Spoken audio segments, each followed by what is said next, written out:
हरी जय जय विठोबा रखुमाई जय जय विठोबा रखुमाई हरी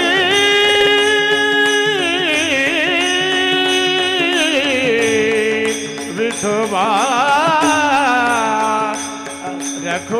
रखुमाई जय जय विठोबा रखुमाई जय जय विठोबा रखुमाई हरि जय जय हरि जय जय हरि जय जय हरि जय जय जय हरि जय जय हरि जय जय हरि जय हरि जय जय हरि जय जय हरि जय जय हरि जय जय हरि जय जय जय हरि जय जय हरि जय जय हरि जय जय हरि जय जय हरि जय जय रघुमाई विठोबा रघुमाई रघुमाई विठोबा रघुमाई विठोबा रघुमाई विठोबा रघुमाई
संत चरण रज लागता सहज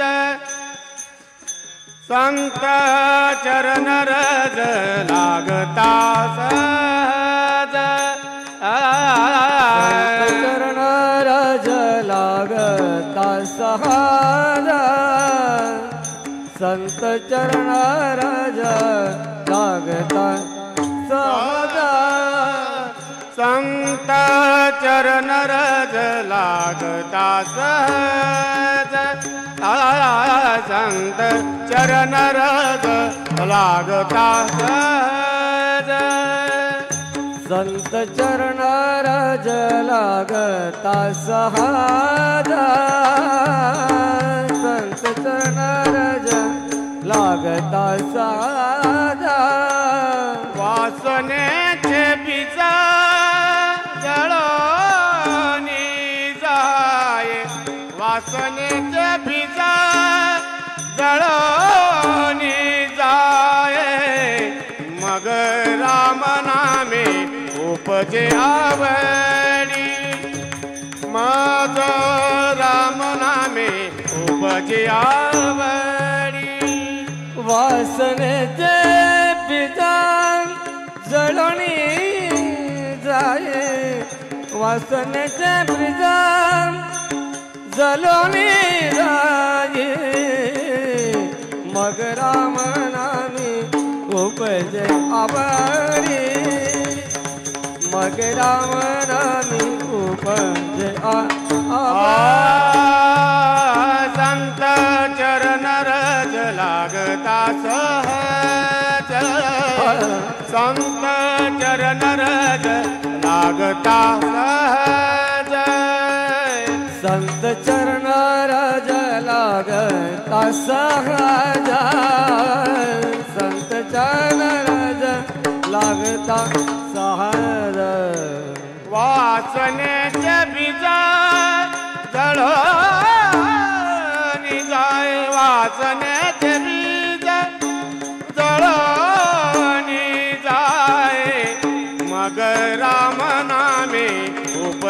आवडी मज राम नामे उपजी आव वासनेचे प्रिजन जलो रे जाजे वासनेचे प्रिजन जलोनी जाये मग राम नामे उप आपडी मग राम नामे उपजे आवडी सुख घडो घडी वाढो गे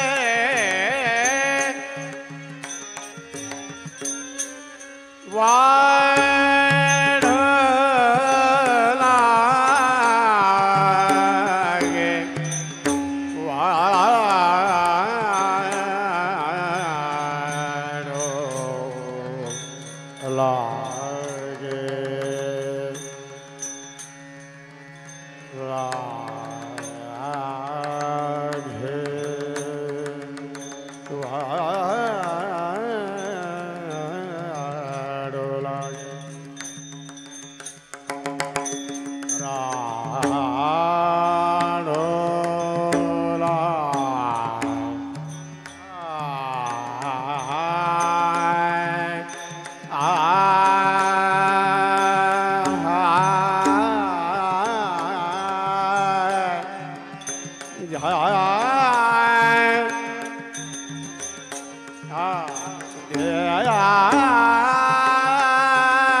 गे वाढला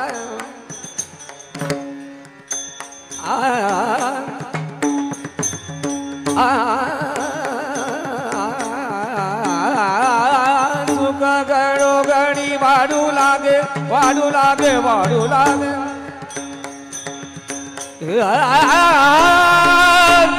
राधे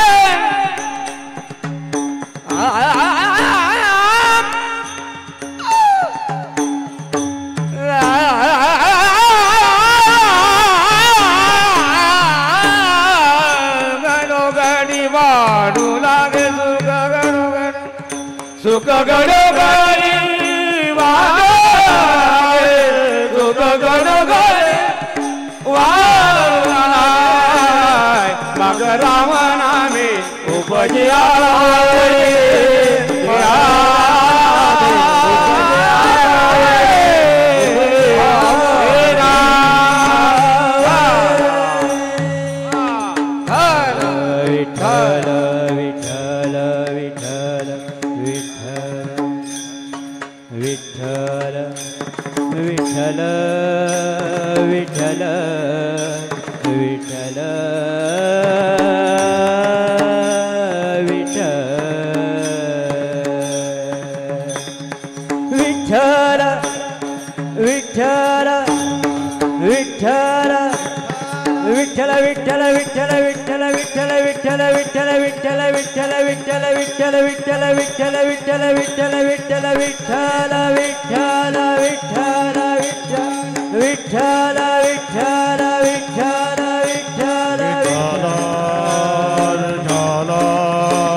विठ्ठल म्हणा बोला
सहज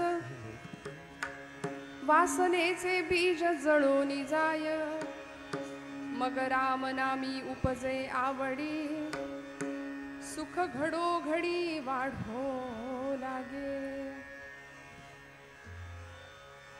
कंठी प्रेम दाटे नयनी नीर लोटे हृदयी प्रगटे नाम रूप किंवा राम रूप कंठी मग राम नामी उपजे आवडी सुख घडो घडी वाढो लागे तुका म्हणे सुलभ साधन गोमटे तुका म्हणे सुलभ साधन गोमटे परी उपतिष्ठे पूर्व पुण्ये मग राम नामी उपजे आवडी सुख घडो घडी वाढो लागे भेटी लागी पंढरीनाथा जीवा लागली तळमळ व्यथा जीवा लागली तळमळ व्यथा जीवा लागली तळमळ व्यथा भेटी लागे पंढरीनाथा जीवा लागे तळमळ व्यथा जीवा लागे जीवा लागे तळमळ चिंता भेटी लागे पंढरीनाथा जीवा लागली तळमळ व्यथा भेटी लागे पंढरीनाथा जीवा लागली तळमळ व्यथा जीवा लागली तळमळ वेता जीवा लागली तळमळ वेता भेटी लागे पंढरी नाथा जीवा लागे तळमळ वेता जीवा लागे तळमळ वेता जीवा लागे तळमळ वेता जीवा लागे तळमळ वेता जीवा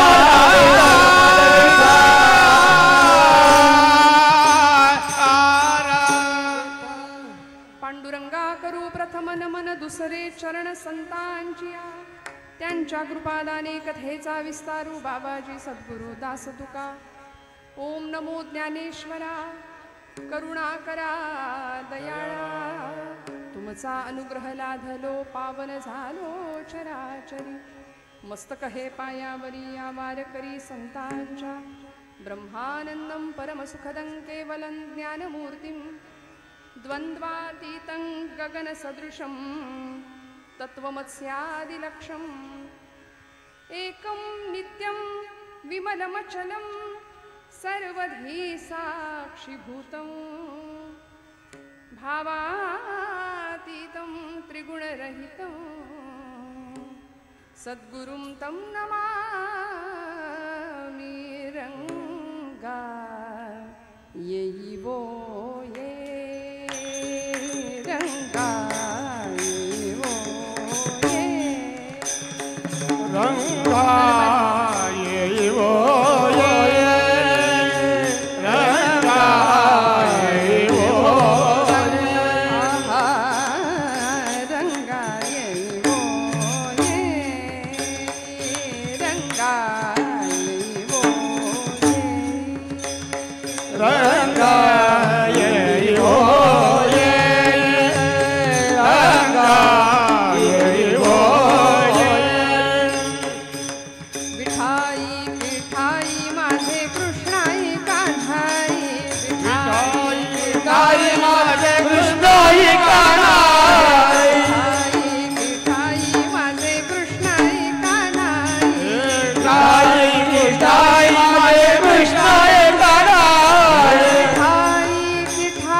मंडनं मंडनानां तरुण तुलसी माला कंधरं कंजनेत्रं सदय धवलहासं विठ्ठलं चिंतयामि श्रोते तुम्ही महेशाची या मूर्ती मी दुबळा अर्चितसे भक्ती बोल जरी गंगावती तरी स्वीकाराल की विठ्ठल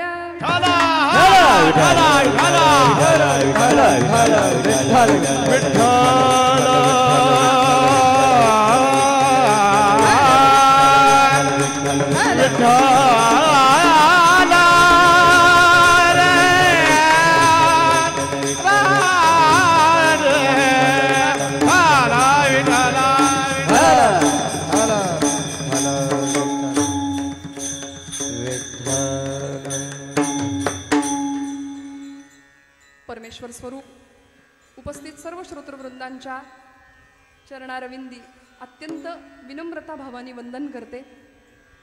प्रत्येकाच्या हृदयस्थ भगवंताला श्रद्धापूर्वक वंदन करते. वडघरमध्ये दरवर्षीप्रमाणे चालू असलेला अव्याहतपणे अखंड चालू असलेला हा अखंड हरिनाम सप्ताह मी यावर्षी खरं तर संतोष भाऊंना म्हटलं होतं मला ब्रेक द्या, थोडासा गॅप द्या मध्ये, मग परत आपण करूया. पण तरी सुद्धा त्यांचा आग्रह आणि आपल्या सगळ्यांचं प्रेम म्हणून आज पुन्हा एकदा आपल्या सगळ्यांचं दर्शन घेण्याचं भाग्य माझ्या वाट्याला आलंय. या वर्षीच्या सप्ताहाच्या द्वितीय दिवसाची दुसऱ्या दिवशीची सेवा माझ्या वाट्याला आहे. आपण सर्व अत्यंत बहुश्रुत असलेला, कीर्तनावर प्रेम असलेला सर्व आमचा जाणकार महिला वर्ग, भगिनी वर्ग, पुरुष वर्ग, बंधू वर्ग, वडीलधारी मंडळी सगळ्यांच्या चरणी वंदन करते. आमच्या विणेकरी मावशी असतील, आजोबा असतील, इकडे चोपदार, हे खूप फेमस झालेत आमच्या एका क्लिपमध्ये, आहे की नाही. आणि ही सगळी मंडळी वारकरी संप्रदायाची निष्ठावान वारकरी मंडळी, माझ्यापेक्षा सर्व बाबतीत आपण सर्व ज्येष्ठ आहात, श्रेष्ठ आहात. इतकी सुंदर सोहनी रागाची चाल गायली महाराजांनी, इतकी छान सजवलं तिला. मग त्यांची दरबारीची इच्छा अपूर्ण राहिली होती म्हणून ती आपण पूर्ण केली, आहे की नाही. त्यामुळे समयानुसार रागसंगीतामध्ये गान समय ठरलेले असतात ना, कुठला राग कुठल्या समयाला गायचा, आणि ते बरोबर आज यथोचित न्याय लागला की त्या रागात, सोहनी रागाचा, दरबारीचा हे समय सांभाळला गेला आज. त्यामुळे अतिशय गाण्यावरची प्रेम करणारी आणि जाणकार मंडळी इथे आहेत उपस्थित. सर्वच पंचक्रोशीतली मान्यवर मंडळी नेहमीप्रमाणे आपण उपस्थित आहात. अतिशय उत्साहाने कीर्तनासाठी इथे उपस्थिती श्रद्धापूर्वक भावाने आपण लावलेली आहे. उत्तम अशी दरवर्षीप्रमाणे असलेली आमच्या दादांची ध्वनी व्यवस्था मनापासून. आणि आज 2-2 कॅमेरे लागलेत, त्यामुळे नक्की कुठल्या कॅमेऱ्यात आम्ही बघायचे तेवढं सांगा. त्यामुळे असं छान सगळा उत्साही वातावरण, म्हणजे दुसऱ्याच दिवशी एवढा छान उत्साह आहे. हळूहळू रंग वाढत जातो, पण आता कर जोडूनी पायी ठेवी तसे माथा, तुका विनवी पंढरीनाथा, रंगी ओढवावी रंगकथा, पुरवी मनोरथा माय बापा. अशी तुकोबरायांची प्रार्थना आपणही भगवंताच्या चरणी करूया. त्या रंगदेवतेला प्रार्थना करून, गादीला नमस्कार करून, आपल्या सगळ्यांच्या अंतःकरणातल्या हृदयस्थ परमात्म्याला नमस्कार करून सेवेला प्रारंभ करते. विठ्ठल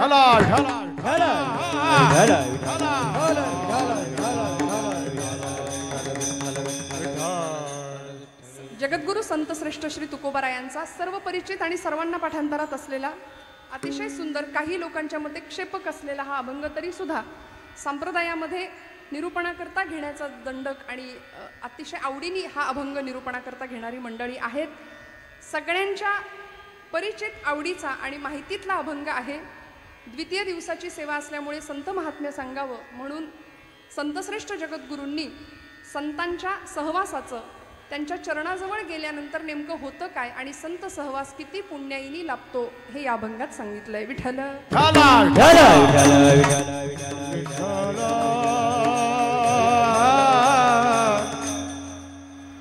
वेदोखिलम धर्ममूलम स्मृतिशीलेच तद्विदाम, आचारश्चैव साधूनाम आत्मनः तुष्टिरेव च. धर्माचे 4 आधार आमच्या शास्त्रकारांनी सांगितलेत. वेदोखिलम धर्ममूलम, वेद प्रामाण्य हा पहिला अधिकार आहे, हा पहिला आधार आहे धर्माचा. वेद, 4 वेद, 18 पुराणं, 16 उपनिषद, ही सगळी पुराणं आहेत आपल्याकडे आणि त्यांचाच आधार संतांनी घेतला. पाहिली पुराणे धांडोळीली दरुशने, असं तुकोबाराय म्हणाले ना. आमचं वेद प्रामाण्य हा पहिला धर्माचा आधार आहे. वेद हे अपौरुषेय आहेत, त्यामुळे वेदांचंच सगळ्यांनी पुढे अनुकरण केलं. त्यानंतर स्मृती श्रुती ग्रंथ, यानंतर साधू संतांचा आचार, तिसरा आधार. पहिला आधार वेद प्रामाण्य, दुसरा स्मृती श्रुती ग्रंथ, तिसरा आधार आहे साधू संतांचा आचार आम्ही सांभाळायचा. संतांनी कसं सांगितलंय तसं ऐकायचं, वागायचं. आंधळेपणाने संत सांगतील तसं ऐकायचं, तसं वागायचं. आणि अजून सांगते, संत सांगतील तसंच वागायचं. म्हणजे संतांचं ऐकायचं आणि संतांचंच ऐकायचं, जसं यामध्ये फरक आहे ना. बाकी कुणाचं नाही ऐकलं तरी चालेल. आणि मग चौथा मुद्दा आहे, चौथा आधार आहे धर्माचा, तो आत्मनः तुष्टिरेव च. शेवटी सगळं जे काही चाललंय ते स्वतःच्या आत्म्याच्या तुष्टी करता, समाधाना करता, सगळं स्वतःच्या आनंदाकरता चाललंय की नाही. पण तो आनंद तुम्हाला मला कधी मिळेल? तो आनंद संतांनी अनुभवला. किती उच्च पातळीवर जाऊन अनुभवला. गर्भाचे आवडी महाराजांनी अनुभव वर्णन केला. मातेचा डोहळा तेथीचा जिव्हाळा, तेथे बिंबे तेथीचा जिव्हाळा, तेथे बिंबे. आनंद रंग आनंदाचे डोली आनंद रंग.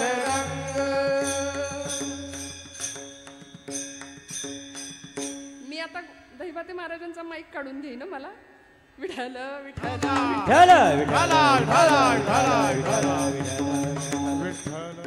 तुकोबारायांचं म्हणणं आहे की काय सांगो बाही काय सांगो बाही काही काय सांगो झाले काहीची आबाही. अनुभव व्यक्त केला की अतिशय आनंदाचा, ज्याला परमानंद म्हणतात, ज्याला ब्रह्मानंद म्हणतात, असा आनंद आम्ही चाखला, आम्ही अनुभवला. संत त्या अवस्थेला पोहोचले. आत्मनः तुष्टिरेवच हा अनुभव संतांनी घेतला, स्वतःच्या आत्म्याला मिळणारं समाधान. म्हणून तर नको आत्मस्थिती, नको ब्रह्मभाव, मी भक्त तू देव ऐसे करी. मला कुठल्याही पदाला नाही पोहोचवलंच तरी चालेल, देवा तुझ्या माझ्यातलं नातं देव आणि भक्ताचंच राहू दे, असा द्वैत भाव मागितला. नलगे मुक्ती धन संपदा संत संग दे सदा असं म्हणतात तुकोबराय. त्यामुळे मुक्तीही नको आम्हाला आणि काहीच नको म्हणाले, संतांच्या सहवासात ठेव की जेणेकरून ज्या संतांनी आम्हाला अशी वाट दाखवली, मार्ग दावूनी गेले आधी, त्या मार्गावरून आम्ही वाटचाल केली, त्याचा परिणाम असा झाला देवा तू भेटलास. म्हणून भगवंतांच्या आणि आपल्यामध्ये दुसरं कोणी येता कामा नये, एक तर सद्गुरू आणि दुसरं म्हणजे संत. विठ्ठल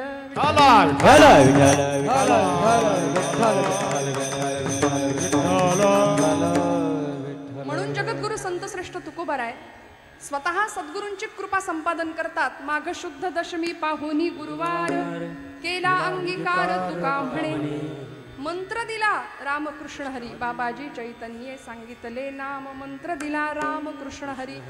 या मंत्राशी अनुसंधान ठेवलं, परमेश्वराशी तादात्म्य साधलं, त्याचा परिणाम असा झाला की देव पहावयासी गेलो तेथे देवची हो. आत्मनः तुष्टी रेवच हा चौथा धर्माचा आधार. म्हणून भारतीय संस्कृती, भारतीय धर्म परंपरा, सनातन असलेली वैदिक अशी संस्कृती किती सुंदर आणि किती बारीक विचार केला बघा तुम्ही. म्हणून मनुष्य जीवनाचं अत्युच्च असलेलं ध्येय गाठण्याकरता परमेश्वराने जो देह आम्हाला दिलाय, त्या देहाचं खरं सार्थक परमार्थशास्त्रातली सच्चिदानंद ही पदवी प्राप्त करण्या इतकं आहे, एवढा अधिकार या देहाचा आहे. हे संतांनी आम्हाला वारंवार सांगितलं, प्रत्येक वेळी सांगितलं. म्हणून आमची परंपरा जर बघायला गेलो तर व्यासोच्छिष्टम जगत सर्वम या न्यायाने व्यास महर्षींनी अनेक पुराणांमध्ये सांगितलंच. याशिवाय सगळी पुराणं झाल्यानंतर समाधान नाही, आत्मनः तुष्टिरेवच हा अनुभव नाही. म्हणून देवर्षींच्या सांगण्यावरून व्यासांनी 18वं पुराण लिहिलं, ते म्हणजे श्रीमद भागवत महापुराण, की ज्यामध्ये वर्णन केलं की मनुष्य जात कशी निर्माण झाली, मानव कशापासून कुणापासून निर्माण झाला, मानवाचा पूर्वज हा कोण आहे. आम्ही शाळेमध्ये शिक्षण शिकलो, इंग्रजी शिक्षण शिकलो, आता असं म्हणते कारण आमचं गुरुकुल परंपरा पूर्वी होती. आम्ही पाश्चात्य शिक्षणाने एवढे वेडे झालो. लॉर्ड मेकॉले नावाचा एक इंग्रजी अधिकारी होता, तो इंग्रजांच्या बरोबर भारतात आला आणि त्यांनी इथली सगळ्यात पहिल्यांदा त्यांनी विचार केला की भारतावर जर राज्य करायचं असेल तर इथली शिक्षण पद्धती पहिली बदलली पाहिजे. कारण इथे गुरुकुल पद्धत होती, ती सगळी बदलली आणि कॉन्व्हेंटचं शिक्षण आलं, पाश्चात्य शिक्षण आलं आणि मग डार्विनचा उत्क्रांतीवादाचा सिद्धांत तुमच्या माझ्या पोरांच्या पुस्तकात आला. आणि म्हणून आमच्या एखाद्या मुलाला आता विचारलं शाळकरी की बाबा मनुष्य कशापासून निर्माण झाला, तर ते सांगतात माकडापासून, नाही का. डार्विनचा उत्क्रांतीवादाचा सिद्धांत काय सांगतो, मनुष्याची निर्मिती किंवा मनुष्याचा पुढचा वंश हा आमचे पूर्वज कोण. आता कसे बोलाल आपण, अहो कसं शक्य आहे, ज्यांनी शोध लावला त्यांचे असतील माकडं पूर्वज, आपले नाही. मनु आणि शतरूपा हे आपले मूळ पुरुष आहेत बरं, भगवंतांनी निर्माण केलेला. मनुपासून तयार झालेला मानव, म्हणून आम्ही सगळी मानवजात आहोत, मनुष्य प्राणी आहोत. या नरदेहीचे निज्ञाने सच्चिदानंद पदवी घेणे, एवढा अधिकार नारायणे कृपावलोकने दिधला. धन्य धन्य हा नरदेहो, येथील अपूर्वता पहा हो. जो जो की जे परमार्थला हो, तो तो पावे सिद्धिते. पशुदेही नाही गती, ह्या दासबोधातले ओवे मी मुद्दाम सांगते बरं का आपल्याला. पशुदेही नाही गती, ऐसे सर्वत्र सांगती, या नरदेहीच प्राप्ती परलोकाची. 4 पायांच्या प्राण्यांसमोर कधी कीर्तनाचा कार्यक्रम झालाय असं आपण पाहिलंय? नाही ना. त्यांना मुक्तीचा मार्ग नाहीये. 84 लक्ष योनी मात्रांमध्ये अखंड भटकंती सुरू होते आणि मग मानवदेह प्राप्त झाल्यानंतर इथे आमची ही येरझार थांबू शकते. नाही साधन केलं उत्तम परमार्थाचं तर पुन्हा एकदा पुनरपि जननम पुनरपि मरणम पुनरपि जननी जठरे शयनम, हे चक्र चालूच राहणार आहे. मग या चक्रातनं सुटका व्हावी, आमची ही येरझार संपून जावी, याकरता वास्तविक इथले नसलेले परंतु तुमच्या माझ्यासाठी इथे आले. येथे उपकारासाठी, येथे उपकारासाठी, येथे उपकारासाठी, येथे उपकारासाठी, येथे उपकारासाठी, येथे उपकारासाठी, येथे उपकारासाठी, येथे उपकारासाठी. आले घर जावैकुंठी, आले घर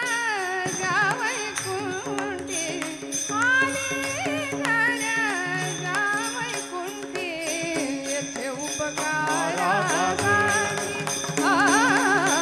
येथे उपकारासाठी.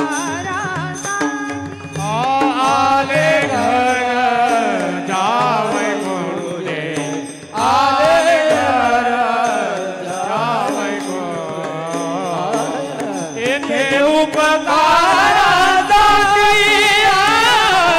येथे उपकारासाठी, येथे उपकारासाठी. आले घर जावैकुंठे, आले घर जावैकुंठे, आले घर जावैकुंठे, उपकारासाठी. आले घर जावैकुंठे, आले घर जावैकुंठे, आले घर जावैकुंठे, वैकुंठे. अट्टहास करून पुन्हा जन्माला आलो. वैकुंठाचे वासी असलेले, वैकुंठ निवासी असलेले संत महात्मे तुमच्या माझ्याकरता आले आणि काय केलं? तुका म्हणे वत्स धेनवेच्या पोटी, तैसे मज येती सांभाळीत. सांभाळ केला दीनजनांचा, प्रपंचामध्ये भरकटलेल्या मनुष्य मात्राचा पूर्णपणे उद्धार व्हावा आणि सद्गती प्राप्त व्हावी, खऱ्या अर्थी जीवनाचा अर्थ कळावा, याकरता संतांनी धडपड केली, अखंड धडपड केली. समाज स्वास्थ्याचं संजीवन कुठं मिळतंय का याचा शोध घेत अंतर्बाह्य करचळले. त्याकरता समाजानं दिलेली निंदा, अपमान, अवहेलना, छळ, दुःख हसत हसत सहन केलं आणि तुका म्हणे तोची संत सोशी जगाचे आघात, सगळे आघात सहन केले. का हो बुडते हे जन न देखवे डोळा, येतो कळवळा म्हणून या. तुमचा माझा कळवळा आला, कारण सबंध मनुष्य जात विलक्षणपणे या सगळ्या येरझारीमध्ये फसली आहे. मग या सगळ्यातून जर त्यांची सुटका व्हायची असेल आणि खऱ्या अर्थी जीवनाचं गंतव्य मिळायचं असेल, उद्धार व्हायचा असेल, तर यांना सरळ मार्ग दाखवला पाहिजे. म्हणून आले ज्ञानोबा, आले नामदेव महाराज, आले संतश्रेष्ठ नाथबाबा, आले शांती ब्रह्म म्हणवले जाणारे संतश्रेष्ठ एकनाथ बाबा. असा अधिकार होता की भानुदासाचे कुळी महाविष्णूचा अवतार, नाथबाबा साक्षात महाविष्णूचा अवतार, इकडे ज्ञानोबा राय साक्षात महाविष्णू. एक एक शब्द असा होता ज्ञानेश्वरीतला, ती अक्षरे नवती देखा ब्रह्म साम्राज्य दीपिका, अर्जुना लागी चितकळिका प्रगटली. असे एक एक अक्षर परतत्वाला स्पर्श करणारा आहे की नाही? आहे ना? हो म्हणा. ज्ञानेश्वरी वाचताय म्हणजे आपण वाचता ना. आता श्रावण महिना सुरू झालाय, ग्रंथ काही मंडळी हरिविजय, भक्तिविजय, पांडव प्रताप, ज्ञानेश्वरी गाथा केलं पाहिजे. हो का करायचं? ज्ञानराज माझी योग्यांची माऊली, ज्ञान ज्ञानराज माझी योग्याची माऊली ज्ञानराज माझी योग्याची माऊली ज्ञानराज माझी योग्याची माऊली जेणे निगमावली प्रगटा केली जेणे निगमावली प्रगटा केली गीता अलंकार नाम ज्ञानेश्वरी गीता अलंकार नाम ज्ञानेश्वरी निगमावली प्रगट केली जेणे निगमावली प्रगट केली गीता अलंकार नाम ज्ञानेश्वरी गीता अलंकार नाम ज्ञानेश्वरी ज्ञानेश्वरी सगळे ग्रंथ ज्ञानेश्वरी असू दे गाथा असू दे दासबोध असू दे समर्थांचा मनोबोध माऊलींचा हरिपाठ सगळेच ग्रंथ नाथांचं भागवत असू दे श्रीमद भागवत महापुराण असू दे रामायण महाभारतासारखी महाकाव्य आपल्या भारतभूमीला लाभली या सगळ्याच ग्रंथांमध्ये अक्षर वाङ्मय संतांनी तुमच्या माझ्याकरता दिलं आणि आज समाज दुभंगलेल्या स्थितीमध्ये जातोय तो अभंग व्हावा याची सोय लावून दिली संत वाङ्मयात. पण आम्हाला ज्ञानेश्वरी जवळ घ्यायची नाही कारण आम्ही बऱ्याचदा काय करतो ती सगळी एका वस्त्रात गुंडाळून हे सगळे ग्रंथ ठेवतो. रोज न चुकता हळदी कुंकू मात्र वाहतो आपण, हो ना.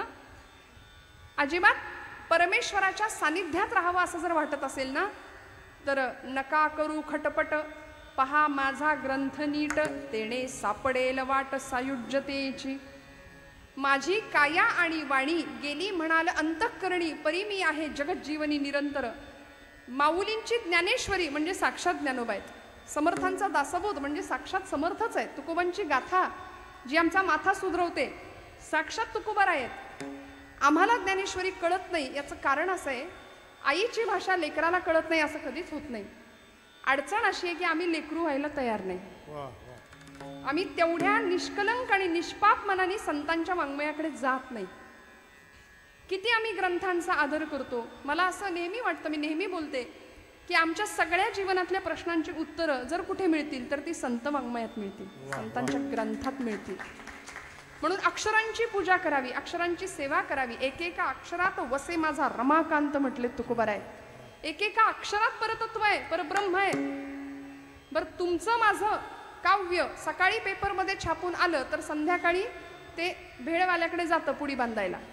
त्याचं तेवढंच आयुष्य असतं त्या कागदाचं, आमच्या काव्याचं, आमच्या प्रतिभेचं. पण संतांची प्रतिभा अशी विलक्षण होती की 750 वर्षानंतर सुद्धा आज ज्ञानोबांची एक तरी ओवी आमच्या वाचनात आली, आमच्या आचरणात आली तर आमचं जीवन उद्धरून टाकण्याचं सामर्थ्य या ओवीमध्ये आहे. नामदेवांनी वारंवार सांगितलं एकतरी ओवी अनुभवावी, एकतरी ओवी अनुभवावी. आम्ही पारायणाच्या पारायण करतो पण सगळं जातं ना निघून. तिचा अनुभव घ्यावा आणि आईचं आणि लेकराचं जे नातं आहे ना ते संतांचं आणि आपलं जुळावं तर परमेश्वर आपल्याला प्राप्त होईल, तर परमेश्वराचं सानिध्य आपल्याला लाभेल. तुकोबराय म्हणतात की आयुष्याचा उद्धार व्हायचा असेल ना तर संत सहवास तुमच्या माझ्या अत्यंत निकट असला पाहिजे.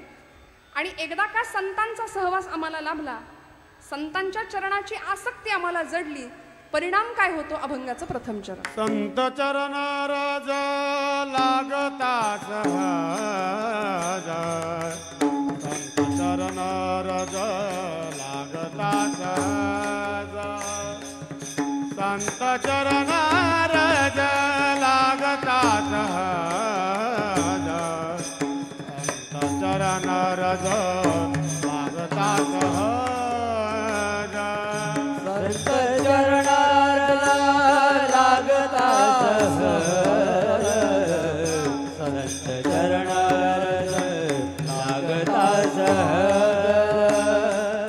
संत चरण लागता सहज संत चरण लागता सहज संत चरण रज लागता सहज संत चरण रज लागता सहज संत चरण रज लागता सहज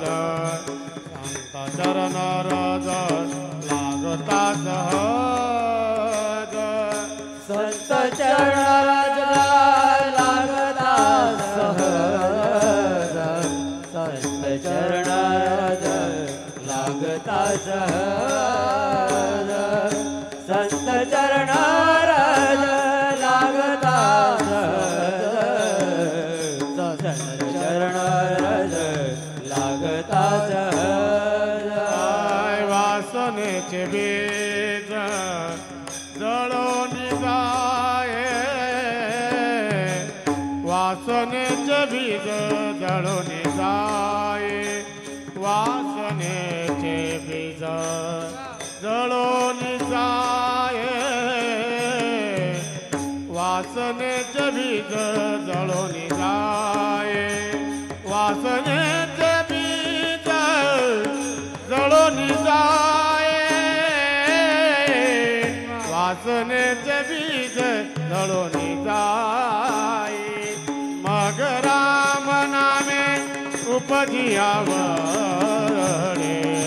मग राम रामे उपजियावरे मग राम नामे उपजियावरे मग राम नामे उपजियावरे वासनेचे बीज जळून जाये वासनेचे बीज जळून जाये वासनेचे बीज जळून जाये वासनेचे बीज जळून जाये वासनेचे बीज जळून जाये वासनेचे बीज जळून जाये मग राम नामे उपजे आवडी मग राम नामे उपजे आवडी मग राम नामे उपजे आवडी मग राम नामे उपजे आवडी संत चरण रज लागता सहज संत चरण रज लागता सहज संत चरण रज लागता सहज संत चरण रज लागता सहज वासनेचे बीज जळून जाये वासनेचे बीज जळून जाये मग राम नामे उपजियावे मग राम नामे उपजियावे बीज जळून जाय वासनेचे बीज जळून जाय मग राम नामे उपजियावे मग राम नामे उपजियावडी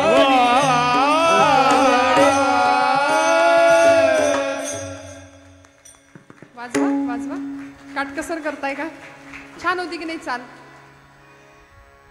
संत चरण रज लागता सहज वासनेचे बीज जळोनी जाय तुकोबरायांनी संतांच्या चरणाची रज या शब्दाचा अर्थ आहे धूळ तसाच रज या शब्दाचा अर्थ आहे आसक्ती संत चरणांची धूळ आणि संत चरणांची आसक्ती आम्हाला जर असेल लागली तर परिणाम काय होतो वासनेचे बीज जळोनी जाय कारण मनुष्याचा जन्म हा जन्म घेणे लागे वासनेच्या संगे यातूनच पुन्हा पुन्हा पुन्हा पुन्हा आम्ही जन्म घेतो ना काहीतरी वासना शिल्लक राहते म्हणून जन्म घ्यावा लागतो आणि या चक्रात आम्ही फसतो मग संतांच्या चरणाची धूळ जरी मस्तकाला लागली तरी तुकोबरायांचं म्हणणं आहे वासनेचं बीज समूळ नष्ट होतं नष्ट नाही जळून जातं म्हणाले आणि अग्नीची ही ताकद आहे की या जगातली कुठलीही गोष्ट अग्नी भक्ष करतो अग्नी हा एकमेव असा भगवंत आहे की सगळं संपतं अग्नीमध्ये हो ना मग आमचं बीज सुद्धा वासनेचं बीज सुद्धा जाळून टाकण्याचं सामर्थ्य अग्नी या अग्नीमध्ये कुठला अग्नी संतांचं जीवन हे वैराग्याचं प्रतीक आहे आणि वैराग्य हे अग्नीसारखं असतं धगधगतं त्यामुळे संतांच्या सानिध्यात संतांच्या वैराग्याचा जरी आम्हाला तो चटका लागला ना तरी सुद्धा त्या चटक्याने आमच्या ठिकाणच्या समूळ वासना नष्ट होतात एक निरोगी मनुष्य दिवसभरामध्ये जेवढ्या वेळा श्वासोश्वास करतो की नाही तेवढ्या वेळा त्याच्या प्रत्येक श्वासाबरोबर वासना निर्मिती होत असते आपल्याकडे शास्त्रकार सांगतात सात्विक वासना आहेत राजस वासना आहेत आणि तामस वासना आहेत त्यामुळे या सगळ्या वासना नष्ट करण्याचं सामर्थ्य हे फक्त संतांच्या सहवासात आहे. मी म्हटलं तुकोबराय सांगतायत आपल्याला, संत चरण रज लागता सहज. सहज जरी संतांची धूळ मस्तकाला लागली किंवा संतांच्या चरणाचा, इथे आ हा शब्द अनुस्यूत आहे बरं, संत चरण नाही, संत आचरण. संतांचं आचरण सुद्धा आम्हाला बघावं लागेल. संतांचं बोलणं, वागणं, आचरण, काय सेवन करतात. उत्तम सेवना शीतळ कंठासी, उत्तम सेवना शीतळ कंठासी, पुष्टिकांती तैसी दिसेवरी, ऐसी यांचा संग देई नारायणा. काय आचरण आहे, काय व्यवहार आहे. उत्तम सेवन, शीतळ कंठासी, पुष्टकांती तैसी दिसेवरी. संत ओळखायचे कसे हो. समाजामध्ये आज अशी काही मंडळी आहेत की अगदी भगव्या कपड्यातच असली पाहिजेत असं नाही, काही सफारीमध्ये सुद्धा फिरणारी, सफारी घालणारी असतात. सहज गेल्यानंतर सुद्धा एखाद्याच्या अस्तित्वाचा, एखाद्याचा एक मराठीमध्ये बोलायचं तर ऑरा असतो बघा. प्रत्येकाच्या व्यक्तिमत्वाची एक आभा असते. एखाद्याच्या सहवासात गेल्यानंतर छान वाटतं, प्रसन्न वाटतं. काही माणसांच्या सहवासात गेल्यावर नको नकोसं होतं, हा विषय वेगळा आहे. सकाळी उठल्याबरोबर अशी काही मंडळी समोर आली की आपल्याला वाटतं आज दिवस खराब जाणार. आपला अनुभव आहे प्रत्येकाचा. पण काही एखाद्याचा चेहरा समोर दिसला तर असं वाटतं अरे आज दिन बन गया, आज जमणार, आज दिवस छान जाणार आपला. मला असं वाटतं सज्जनतेच्या कसोटीवर जर उतरायचं असेल ना तर आम्हाला संतांनी सुद्धा काही लक्षणं दिली आहेत. कसं ओळखायचं. ज्यांच्या चरणाशी जायचंय, ज्यांच्या चरणाची धूळ मस्तकाला लावायची किंवा ज्यांच्या चरणाविषयी आसक्ती, रज या शब्दाचे मी दोन अर्थ सांगितले, एक रज धूळ आणि दुसरा शब्द आहे आसक्ती. त्या चरणांची, त्या आचरणाची आसक्ती आम्हाला लागावी याकरता आधी संत कोण ओळखावं लागतील, ओळखावे लागेल ना. संतांना ओळखावं लागेल. मग शास्त्रकारांनी आम्हाला काही क्रायटेरिया दिलाय. आता ज्ञानोबांपासून तुकोबरायांपर्यंत, निळोबरायांपर्यंत, समर्थ रामदास स्वामी, अलीकडच्या काळातले वासुदेवानंद सरस्वती टेंबे स्वामी महाराज, दत्त संप्रदायातले पंत महाराज बाळेकुंद्रीकर असतील, आमच्या गोंदवल्याचे ब्रह्मचैतन्य गोंदवलेकर महाराज असतील, परमपूज्य गुरुदेवता बेळगाव निवासी संतश्रेष्ठ श्री कलावती देवी असतील, अनेक संत आजपर्यंत होऊन गेले. आजपर्यंत अलीकडच्या काळापर्यंत स्वामी समर्थ असतील अक्कलकोटचे, असंख्य संत मांदियाळी. पण आपल्याला परंपरा आठवते ज्ञानोबांपासून. भागवत धर्म मंदिराच्या रचनेचा पाया घातलेले संतश्रेष्ठ ज्ञानोबा, तिथून ती परंपरा सुरू होते. मग या सगळ्या संतांच्या मांदियाळीमध्ये आताचे संत बसतात का. कारण कलियुगाचा प्रताप इतका भीषण आहे, इतका महान आहे.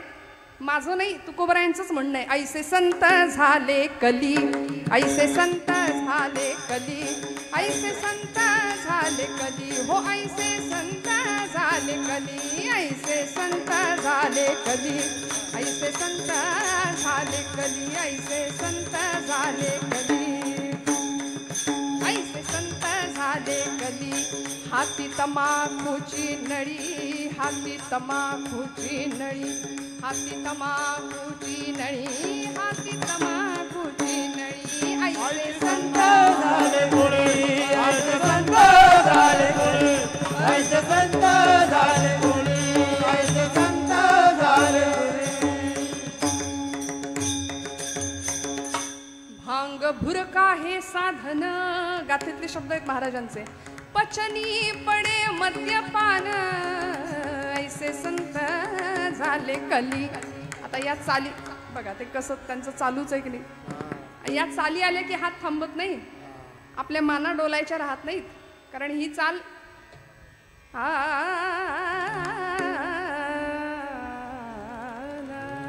ऐसे संत हो संत, ही चाल खरं तर कीर्तनातलीच आहे. ती त्यांनी चोरली. आपल्याला वाटतं आपण त्यांचं चोरतोय की काय, तसं नाहीये. ते मूळ त्या चाली सगळ्या आपल्याच आहेत. मग असे संत जर समाजामध्ये असतील तर ते ओळखायचे कसे. महाराज म्हणाले, संन्यासाचे सोंग संपादिता चांग, परिवैराग्याचे अंग आणिता नये. फक्त रुद्राक्षांच्या माळा, भस्माचे पट्टे ओढलेत, मस्त मोठा गोपीचंदनाचा टिळा लावलाय, एवढ्यानी संत ओळखता येईल का? त्यांच्या चरणाजवळ जावंसं तर वाटलं पाहिजे. महाराज म्हणतात संत चरण रज लागता सहज. मी तर म्हणते संतांचा कृपा कटाक्ष नुसती नजर जरी पडली ना तरी जीवन उद्धरून जातं, तरी जीवन उद्धरून जातं. अशी काही मंडळी असतात की फक्त कृपेचा एक कटाक्ष, एक नजरेचा कटाक्ष आम्हाला आशीर्वाद देऊन जातो. अशी बरीच मंडळी आहे. मग त्यांना ओळखायचं कसं? मनोबोधातली एक श्लोक आहे, नवे चेटकी चाळकू द्रव्य भोंदू, नवे निंदकू मत्सरू भक्ती मंदू, नभे उन्मत्तू व्यसनी संग बाधू, जगी ज्ञानी या तोची साधू अगाधू. शास्त्रकारांनी आम्हाला एक काही लक्षणं सांगितली संत ओळखायचे कसे. बघा, सहन केलं ते संत आहेत. मी म्हटलं ना, तुका म्हणे तोची संत सोशी जगाचे आघाद. माऊलींनी काय केलं? सहन केलं ना हो, खूप सहन केलं. जगाकडून होणारा सगळा अपमान, सगळा अवमान, सगळा अवहेलना, सगळी अवहेलना, सगळं सहन केलं. विश्वाचे आर्त माझ्या मनी प्रकाशले, अवघेची झाले देह ब्रह्म. विश्वाचे आर्त माझ्या मनी प्रकाश. 16 वर्षाच्या लेकराच्या हृदयात सगळ्या जगाचं दुःख सामावून घेतलं ज्ञानोबांनी. जगाने फक्त अपमान केला. संन्याशाच्या पोरांनो, तुम्हाला जगण्याचा हक्क नाही, गोडाधोडाचं खाण्याचा तुमचा अधिकार नाही, तुमची पात्रता नाही. अरे जगता कशाला, मरून जा ना. या परिस्थितीपर्यंत, या अवस्थेपर्यंत छळलं, पण तरी सुद्धा हे सगळं दुःख सहन केलं. आणि मग पसायदानाच्या रूपाने जगाकडं, विश्वात्मक भगवंताकडं मागणं मागतात. सगळं सहन केलं. आणि त्या ज्ञानोबांच्या पावलावर पाऊल ठेवून चालणारे पुढचे सगळे संत. मग या सगळ्या संतांकडे जर आपण पाहिलं ना, तर जीवनचरित्र असं उजळून गेलेलं आहे की दीपस्तंभासारखं असं आयुष्य तयार झालं की दुसऱ्यांना मार्गदर्शन करणार आहे.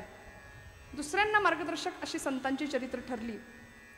आपण माऊलींचं चरित्र जाणतो, तुकोबांचं चरित्र जाणतो. तुकोबांच्या चरित्रामध्ये ज्यांचा अभंग आहे, काय होतं मला सांगा ना. एक काळ असा होता, प्रचंड श्रीमंती होती महाराजांची, पण असं डोळ्यासमोर दारिद्र्य आलं.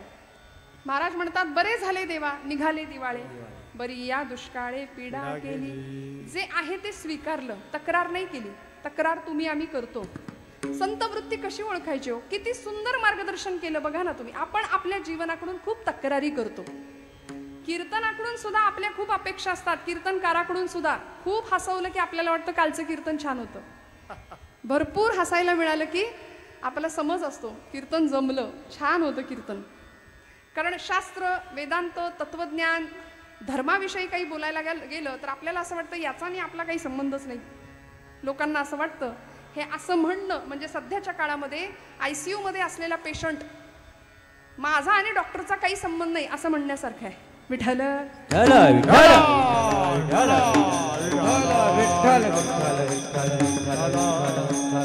मला सांगा ना, आता नाही केली धर्माची चर्चा तर कधी करायची? आता नाही कीर्तनामध्ये संतांचा गुणगौरव केला तर कधी करायचा?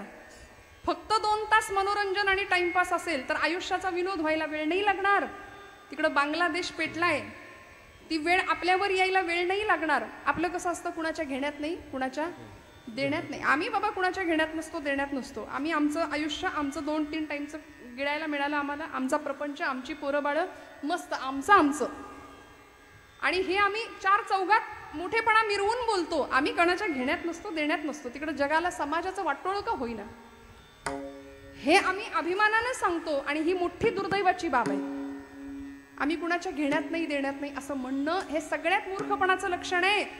आता घेण्या देण्यात असलं पाहिजे. आता समूहाने राहण्याची फार मोठी गरज आहे, प्रचंड मोठी गरज आहे. आम्ही नाही एकत्र आलो. संतांनी आम्हाला हेच तर शिकवलं ना वेळोवेळी. काय गरज होती ज्ञानोबांना सगळ्यांसाठी मागणं मागायची?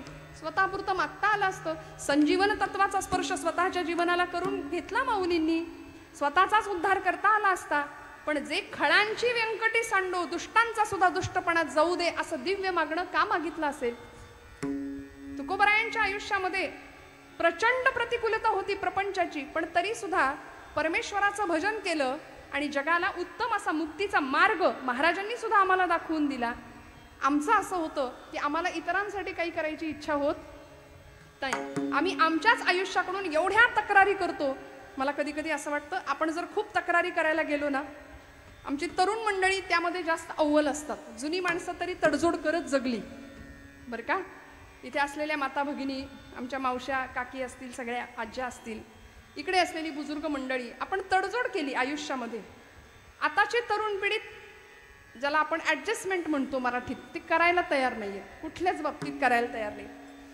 जर आयुष्याबद्दल स्वतःची तक्रार वाटू लागली ना, तर मला असं वाटतं कधीतरी अशा एखाद्या इसमानी लवकर उठावं, एखाद्या दिवशी लवकर उठावं. कारण आम्ही सगळे सूर्यवंशी आहे. आता आम्हाला तो ब्रह्ममुहूर्त, ते 2:30चा प्रहर आणि सकाळचा पहिला प्रहर काही कळत नाही, काही माहिती नसतं. बरं, कीर्तनकार हा प्राणी तर निशाचर प्राण्यांमध्येच आता मोडतोय, आहे की नाही. त्यामुळे सकाळ पहाट वगैरे आपण कधी पाहणार. मग अशा वेळी पहाटे उठावं एखाद्या दिवशी. आणि काय सांगते ऐका, रस्त्याने चालायला जावं. काही मंडळी तुम्हाला रस्त्याने चालताना दिसतील, जॉगिंगसाठी, वॉकिंगसाठी नाही का निघालेली. त्यातल्या एखाद्या माणसाला विचारायचं, तुम्ही का पळताय? सगळं जगच पळतंय ना.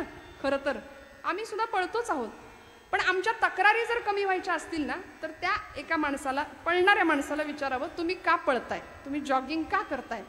तिकडून उत्तर मिळेल, पोट कमी करण्याकरता. बरोबर आहे ना? आपण करता ना व्यायाम? ती व्यक्ती म्हणेल पोट कमी करण्याकरता, सगळे फॅट्स वाढलेत म्हणाले, फॅट्स कमी करण्याकरता. मला असं वाटतं जगातली निम्म्यापेक्षा जास्त मंडळी पोट कमी करण्याकरता पळतायत आणि निम्म्यापेक्षा जास्त मंडळी तेच पोट कसं भरायचं या विवंचनेत पळतायत, या विवंचनेत धडपडतायत.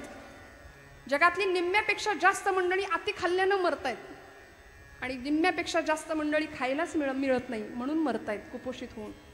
इतकी तफावत आहे, इतका भेद आहे. आणि आपण इतरांच्या विषयी बोलायला लागलो ना की असे अगदी चेवात असतो सोशल मीडियावरती वगैरे, पण स्वतःविषयी काही बोलायचं झालं की आपण मुख गिळून गप्प बसतो. आम्ही कुणाच्या घेण्यात नाही, आम्ही कुणाच्या देण्यात नाही. मला असं वाटतं तिथून थेट एखाद्या मंदिरात जावं. मंदिरामध्ये असं दृश्य दिसेल, असं चित्र दिसेल की त्या मंदिराच्या बाहेर काही भिकारी असे बसलेले असतील, हातामध्ये कटोरं घेऊन भीक मागत असतात. त्यांना पाहावं, थेट देवाकडे जावं. तिथेही एखादा श्रीमंतातला श्रीमंत व्यक्ती देवापुढं भीकच मागत असतो.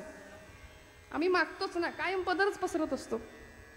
तिथून थेट एखाद्या हॉस्पिटलमध्ये जायचं.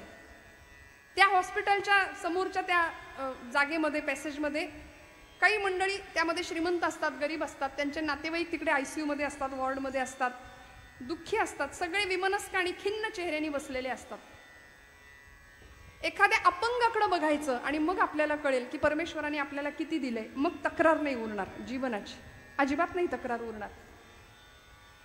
जॉर्ज वॉशिंग्टन असं म्हणायचे, माझ्या लहानपणी प्रचंड गरिबी होती, अमेरिकेचे राष्ट्राध्यक्ष झाले ते, पण माझ्या गरिबीमुळे माझ्या पायात घालायला बूट नव्हते, माझ्या पायात घालायला बूट नव्हते म्हणून मी सतत तक्रार करायचो, वाईट वाटायचं मला.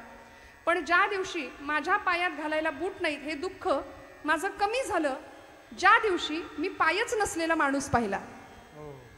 ज्याला पायच नाहीत असा माणूस दिसल्यानंतर बुटाचं काय घेऊन बसला हो.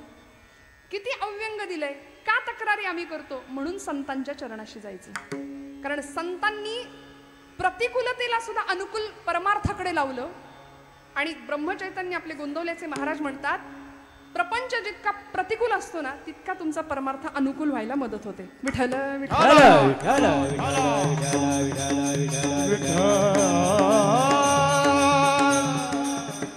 म्हणून प्रपंचातली प्रतिकूलता परमार्थाची अनुकूलता ठरत असते.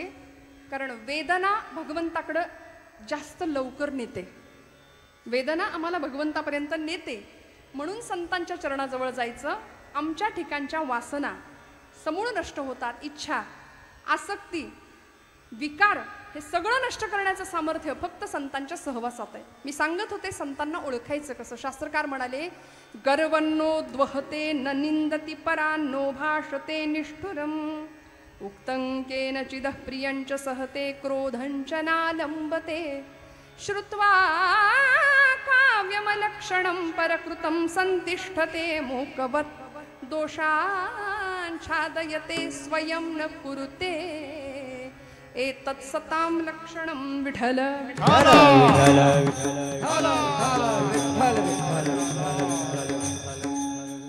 गर्वन्नो द्वहते. हा श्लोक कदाचित पूर्वी ऐकलाय की नाही तुम्ही मला माहिती नाही. पहिला नियम आणि पहिलं लक्षण सांगितलं, संत कधीच गर्व करत नाही. लक्षात ठेवायचं, ज्याच्याकडे अहंकार आहे, मी पण आहे ना, 4 फूट लांब राहायचं आपण त्याच्यापासून. करते पण जो स्वतःकडे घेतो ना, त्या माणसाजवळ सुद्धा, वाऱ्याला सुद्धा थांबायचं नाही. गर्वन्नोद्वहते न निंदती परान. दुसऱ्याची निंदा ज्यांच्या चित्ताला शिवत नाही. दिवसभर बघा, आपण निरीक्षण करा. अख्खा दिवस आपण आपल्या वाणीने किती पाप करतो. आपण निरीक्षण, दुसऱ्याकडे कशाला बघायचं, आपण आपल्याकडे पाहूया. आणि दुर्दैव असं आहे की आपल्याला आपल्याकडे पाहायला वेळ नाहीये. मुरारी बापू म्हणतात, हम लोग इतने एंगेज हो गए हैं अभी, कभी खुद को फोन लगा के देखा है? एंगेज टोन सुनाई देगा म्हणाले. केलंय का आपण कधी असं? आपलाच फोन घ्यायचा, आपलाच नंबर आपल्याच फोनवरनं डाईल करायचा. करून बघा आज काय होते. एंगेज टोन सुनाई देगी. अभी इस समय सभी लाईन व्यस्त है, असं उत्तर येईल आपल्याला. कारण आम्ही आपल्या आतमध्ये बघायला तयार नाही, आम्ही आत डोकवायला तयार नाही. स्वतःचा श्वास सुद्धा आम्ही ऐकत नाही शांतपणे. बघा तुम्ही, इतके धावतोय अखंड दुसऱ्यांची निंदा करण्यामध्ये. पारावर बसून हातामध्ये पत्ते, आणि या जगामध्ये क्रांती झाली पाहिजे, याचं काही खरं नाही, त्याचं काही खरं नाही. मग राजकारण असू दे, तिकडं खेळ असू दे, धर्मकारण असू दे, यावर आम्ही गप्पा भरपूर मारू, पण व्यक्तिगत पातळीवर स्वतः काय करतोय याचा विचार आम्ही नाही करत. न निंदती परान. दुसऱ्याची निंदा नाही करणं. म्हणून ती निंदा आमच्याकडून होता कामा नये. ती होते म्हणून तर ती धुवून काढण्याचं काम, आमची जीभ, आमची वाणी धुवून काढण्याचं काम नाम करतं. हरिनाम प्रक्षाळी जिव्हे ते. जीभ धुवून काढण्याचं काम काय करतं? नाम करतं. बरं, म्हणून संतांनी नाम दिलं आम्हाला. न निंदती परा नो भाषते निष्ठुरम. नो भाषते, कधीच कुठल्याच प्रकारची उग्र भाषा संतांच्या मुखात नसते. मग भगवी कपडे असलीच पाहिजेत असं काही नाही. बघा, साधी आमच्या आजूबाजूला सुद्धा अशी माणसं असतात, कधी कुणाला लागेल टोचेल असं बोलत नाही. आपण बघा ना, दुसऱ्याच्या हृदयाला घरं पडतील अशी काही काहींची वाक्य आणि बोलणं असतं की नाही. बर, शब्दांनी झालेली जखम फार भयानक असते. शस्त्राची जखम भरून निघते श्रोते हो, पण शब्दांनी झालेला व्रण आयुष्यभर माणसाच्या लक्षात राहतो, आणि आम्ही तो ठेवतो. सोडून द्यायला शिकलं पाहिजे की नाही. 25 वर्षापूर्वी माझ्या पोरीच्या अमुकाच्या लग्नामध्ये मी गेले, मला हलकी साडी नेसवली, काय 250 रुपयाची.